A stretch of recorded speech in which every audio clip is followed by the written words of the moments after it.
아버지의 유언장을 마지막까지 감췄던 두 아들, 그리고 유산에서 철저히 배제된 딸. 5년 뒤 법정에서 드러난 충격적인 진실, 지금부터 그 믿을 수 없는 반전의 이야기를 들려드립니다. 사연 시작 전 구독과 좋아요 버튼 눌러주시면 사연의 재미가 2배가 됩니다. 사연 이야기 시작합니다. 아버지는 72세의 평범한 가장이셨습니다. 작은 사업체를 운영하며 평생을 성실하게 사셨던 분이죠.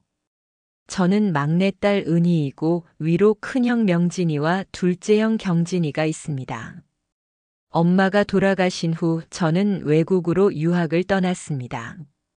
처음엔 1년만 있을 생각이었는데 현지에서 일자리도 구하게 되고 생활이 안정되면서 그렇게 5년이 흘렀습니다. 가끔 아버지와 통화는 했지만 물리적 거리 때문에 자주 찾아뵙지는 못했어요. 그런데 어느 날 갑자기 큰형에게서 급한 전화가 왔습니다.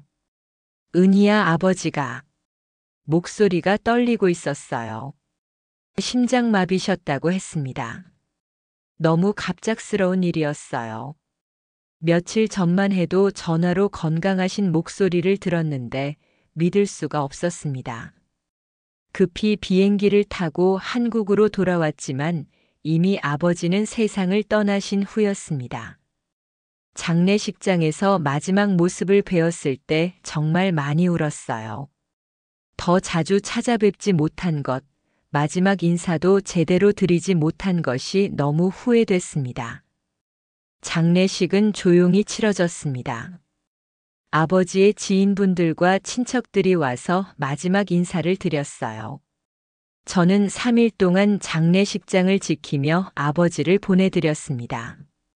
그런데 장례식이 끝나고 며칠 후 형들의 태도가 조금씩 이상해지기 시작했어요.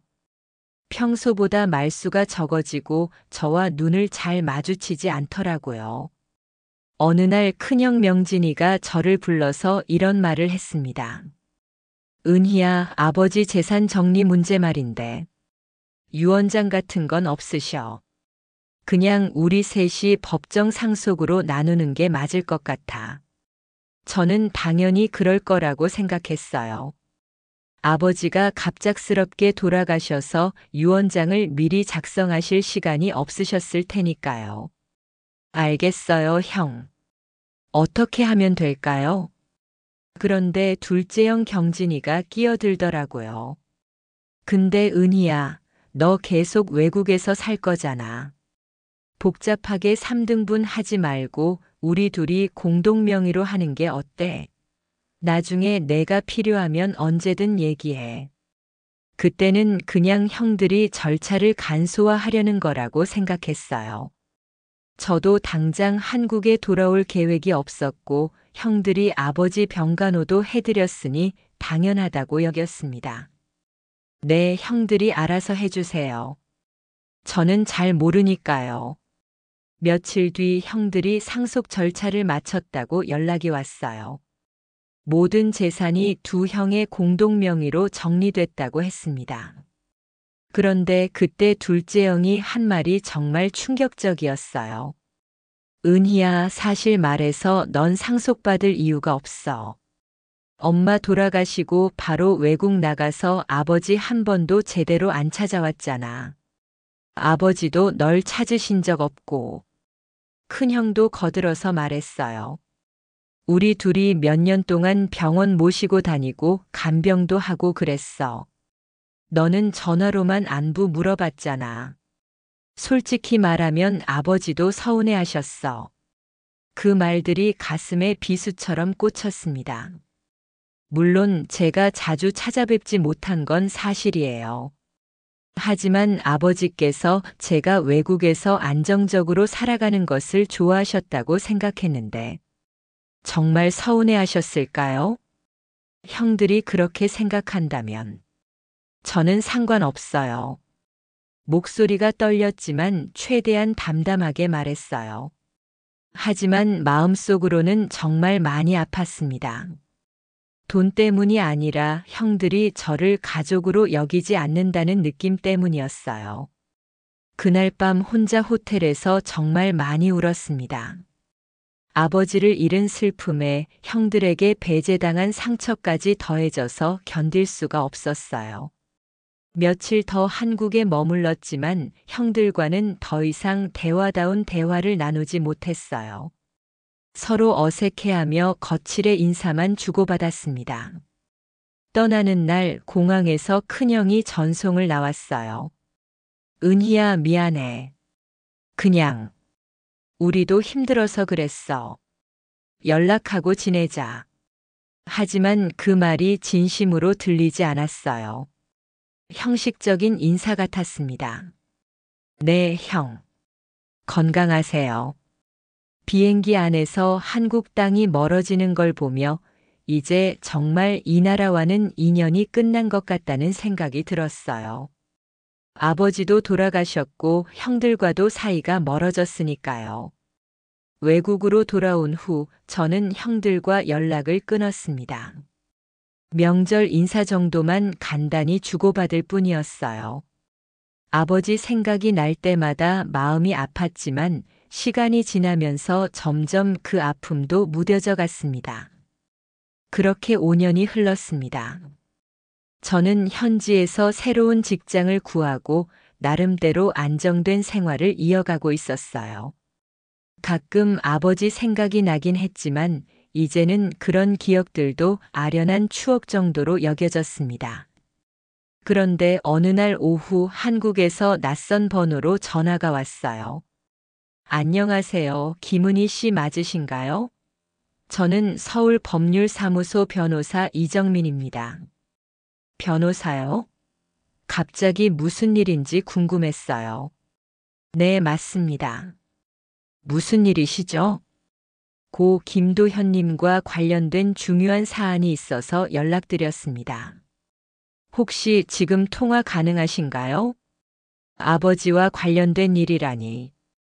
5년이 지난 지금 무슨 일이 생긴 걸까요? 네, 말씀해 주세요. 사실은 김도현님의 유언장이 저희 사무실 금고에서 발견됐습니다. 그 순간 머리가 하얘졌어요. 유언장이요? 형들은 분명히 유언장이 없다고 했는데 그게 무슨 말씀이신지 잘 이해가 안 되는데요. 5년 전에 형들이 유언장은 없다고 했거든요. 네, 그래서 더욱 심각한 문제입니다. 해당 유언장은 고인께서 사망 직전 병원에서 직접 작성하시고 공증까지 마친 것입니다. 그리고 그 내용이 딸 은희 씨에게 재산 전액을 상속한다는 내용입니다. 전화를 끊고 한참 동안 멍하니 앉아 있었어요. 도저히 믿을 수가 없었습니다. 아버지가 저에게 재산 전액을 상속한다고 유언장을 쓰셨다고요? 그럼 형들은 그걸 알고도 숨긴 건가요? 변호사님이 보내주신 유언장 사본을 보고 더욱 놀랐어요. 아버지의 필체가 분명했습니다. 그리고 날짜를 보니 돌아가시기 겨우 일주일 전에 작성된 것이었어요. 유언장에는 이런 내용이 적혀 있었습니다. 나의 사랑하는 딸 은희에게 모든 재산을 물려준다. 은희는 멀리 있지만 항상 나를 걱정해 주었고 앞으로 혼자 살아가야 할 길이 멀다. 두 아들은 이미 충분히 성장했고 각자의 삶을 꾸려나갈 수 있을 것이다. 은희야, 아버지가 내 곁에 없어도 힘내서 살아가거라. 눈물이 주르륵 흘러내렸어요. 아버지는 저를 잊지 않으셨구나. 오히려 가장 걱정해 주셨구나. 변호사님이 더 충격적인 얘기를 해주셨어요. 사실 고인께서 당시 저에게 이런 부탁을 하셨습니다.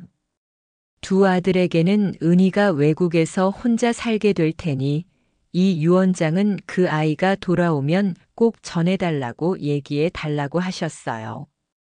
그래서 장례식 때 두 아들분께 그 말씀을 전했는데 그럼 형들은 처음부터 다 알고 있었던 거네요.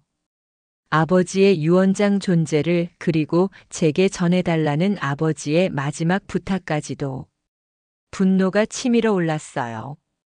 형들이 어떻게 이런 일을 할 수 있을까요? 아버지의 마지막 뜻을 무시하고 저를 속이고 변호사님과 상의한 후 법원에 소송을 제기하기로 했습니다. 한국으로 돌아가는 비행기 표를 끊으면서 마음이 무거웠어요. 가족끼리 법정에서 싸워야 한다는 현실이 너무 슬펐습니다. 한국에 도착해서 형들을 만났을 때 그들의 반응은 예상대로였어요. 은희야, 그 유언장은 위조야. 아버지가 그런 걸 쓰실 분이 아니야.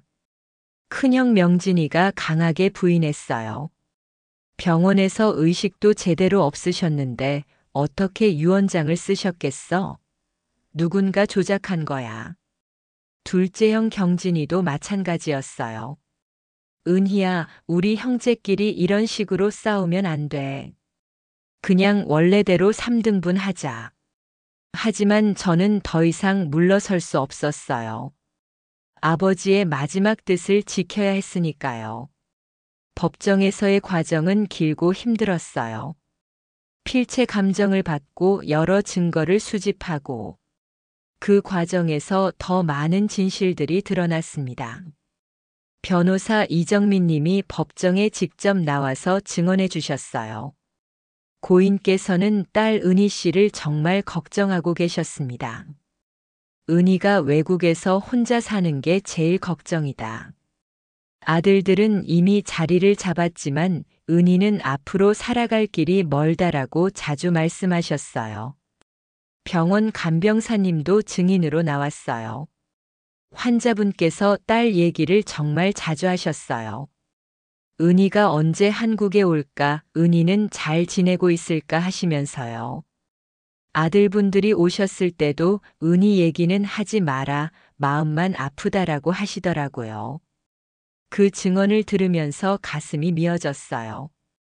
아버지는 저를 그렇게 그리워하고 계셨는데 저는 그것도 모르고 필체 감정 결과도 나왔어요. 100% 아버지의 필체가 맞다고 했습니다. 그리고 공증 기록도 확인됐어요. 재판이 진행되면서 형들이 저지른 일의 전모가 드러났어요.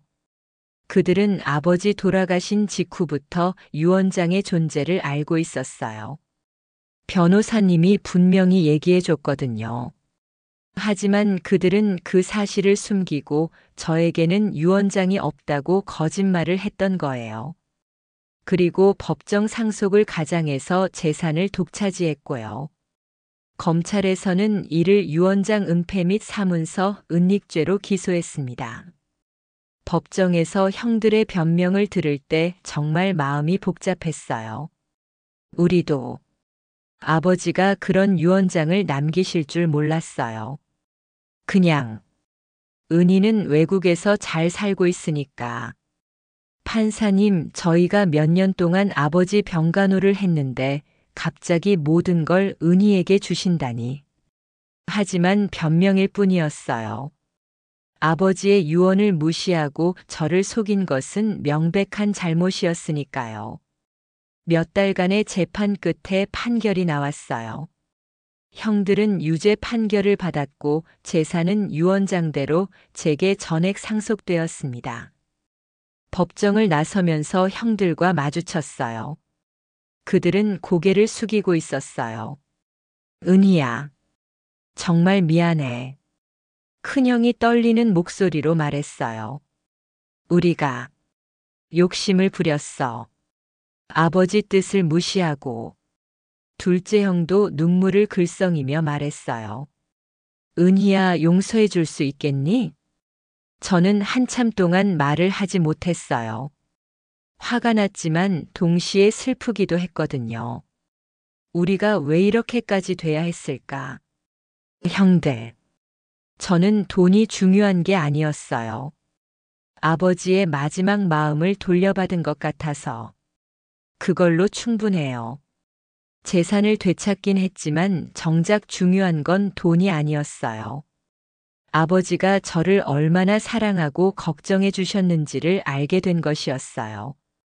5년 전 형들의 말 때문에 아버지가 저를 서운해 하셨다고 생각했는데 사실은 정반대였던 거예요.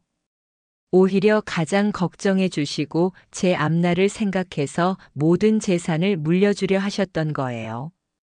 유언장을 다시 읽어보니 아버지의 마음이 더욱 절절하게 느껴졌어요. 은희야, 아버지가 내 곁에 없어도 힘내서 살아가거라. 이 한 줄이 아버지의 마지막 당부였구나. 재판이 끝난 후 저는 한동안 한국에 머물렀어요. 아버지 묘소도 찾아뵙고 생전에 자주 가시던 곳들도 둘러봤어요. 형들과도 천천히 관계를 회복해 나가기 시작했어요. 처음엔 어색했지만 시간이 지나면서 예전처럼은 아니어도 대화를 나눌 수 있게 됐어요. 은희야, 우리가 정말 잘못했어. 아버지 뜻을 무시하고 너를 속이고. 큰형이 진심으로 사과했어요. 이제라도 우리 다시 잘해보자. 아버지도 그걸 원하실 거야. 저도 마음의 문을 조금씩 열기 시작했어요. 미움보다는 용서가 더 가벼운 마음을 만들어주더라고요. 지금 저는 다시 외국으로 돌아와서 생활하고 있어요. 하지만 예전과는 마음가짐이 완전히 달라졌어요. 아버지가 제게 남겨주신 건 단순한 재산이 아니었어요. 그분의 사랑과 믿음, 그리고 앞으로 살아갈 용기였어요. 가끔 힘들 때마다 아버지의 유언장을 꺼내 읽어봐요. 그러면 멀리서도 저를 지켜봐 주시는 아버지의 따뜻한 시선이 느껴져요. 아버지, 이제 알았어요. 아버지가 저를 얼마나 사랑해 주셨는지. 앞으로 더 힘내서 살아갈게요. 아버지가 자랑스러워 하실 수 있는 딸이 될게요. 5년이라는 세월이 흘러서야 받은 아버지의 마지막 선물. 그것은 저에게 다시 살아갈 이유와 힘을 주었습니다. 형들과의 관계도 조금씩 회복되고 있어요. 완전히 예전처럼 돌아가지는 못하겠지만 그래도 가족이니까. 아버지도 우리가 화해하는 걸 원하실 거예요. 지금 이 순간도 어딘가에서 아버지가 저를 지켜봐 주고 계실 거라고 믿어요. 그 믿음이 있어서 저는 오늘도 힘내서 살아갑니다. 사연 재밌게 들으셨나요? 구독과 좋아요 잊지 마시고요. 댓글로 여러분의 생각을 나눠주세요. 다음 영상에서도 더 감동적이고 흥미로운 이야기로 찾아뵙겠습니다. 함께 해주셔서 감사합니다.